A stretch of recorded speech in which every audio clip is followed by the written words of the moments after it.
Pozdravljeni. Verjemite mi, da v takih primerih, kot je današnji, mi ni všeč, da imam prav.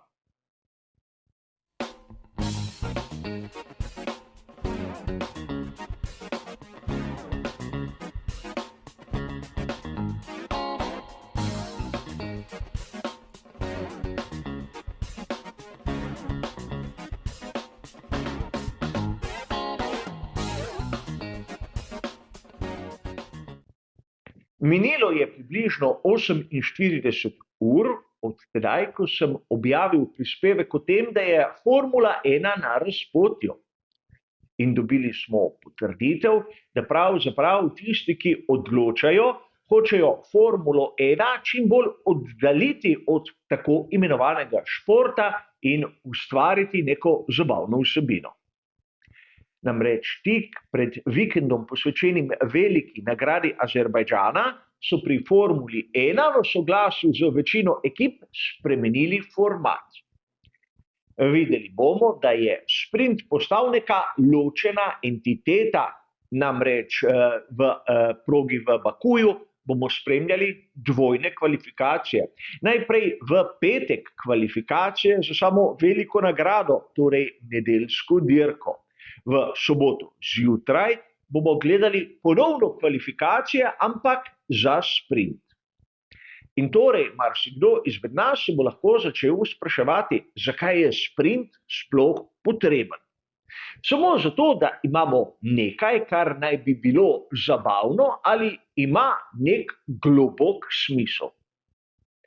Verjamem, da mnogim izmed vas je sprint všeč, meni osebno ni in ne vidim kakšnega velikega smisla.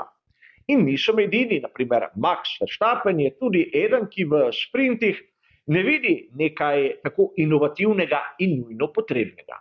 A verjamem, da jaz in Max sva v manjšini. A po drugi strani, kaj želijo doseči v Formuli 1? Izničiti proste treninge, ki so po mnenju mnogih nezanimivi in brezsmiselni. Namreč, ukoliko želijo pri Formuli 1 nekako ukiniti danes prevlado Red Bulla, morajo dopustiti proste treninge, kajti prav na prostih treningih se lahko testira marsikaj in dobi rešitev, ki bo ekipam pomagala prehiteti Red Bull. Kako bi pa po mnenju mnogih veljakov, naprimer tovarniške ekipi Mercedes, Ferrariju ali komu tretjemu, uspelo prehiteti Red Bull, če nima niti možnosti testirati novosti. Namreč vemo, da kakšnih zasebnih testiranj ni mogoče imeti, da je čas v vetrovniku omejen in ukolikor se ukinejo še tisti treningi, kaj pa ekipam sploh ostane. Po eni strani se govori o tem, kako je dolgočasno, ker je Red Bull tam spredaj, po drugi strani se pa naredi vse, da se stanje ohrani takšno, kot je. In zanimivo je še nekaj, namreč celo Günther Steiner je dejal, da takšne drakonske spremembe niso v korist Formule 1. Ukolikor bi želeli po njegovem, naprimer, nekako poživiti dogajanje tudi na prostem treningu, bi lahko, naprimer, prvim trem dodelili manjše število točk. A verjamem, da marsikomu izmed vas se zdi čudno, da se jaz in Günther Steiner strinjava. In priznam, da tudi meni je malce čudno, da vidim, da Günther razmišlja podobno kot jaz. Sam sicer ne bi delil točk na prostih treningih, ampak vidim nujnost v bistvu tega dela dirkaškega vikenda. A zanimivo je, da v Formuli 1 se nihče ne spomni nekega običaja, ki je bil prisoten še do 40 let nazaj, tako imenovane neprvenstvene dirke. Torej, dirke, ki niso štele za svetovno prvenstvo Formule 1 in v bistvu niti niso bile pod okriljem FIA. Na njih so pa nastopale ekipe in vozniki, ki so nam dobro znani. Ukolikor me spomin ne vara, je bila zadnja neprvenstvena dirka Formule 1, tako imenovana Race of Champions, na progi v Brands Hatchu leta 1983. In ukolikor bi si v Formuli 1 želeli več dirk, bi lahko zopet uvedli to idejo. Verjamem, da tisti publiki, ki jih ne briga, ukolikor Red Bull prevladuje, bi bilo tako ali drugače vseeno.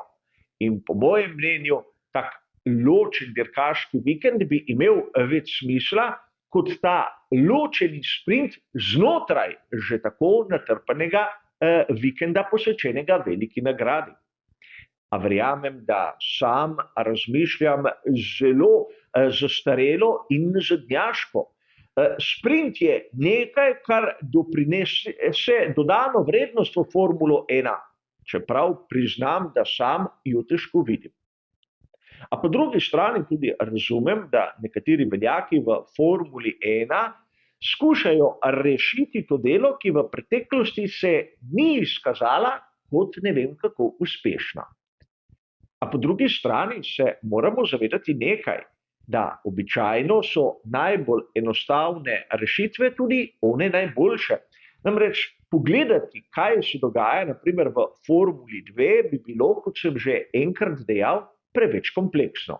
Namreč tudi tam imamo sprint dirko in ne sprinta, kjer je pa vrstni red določen na enih samih kvalifikacijah.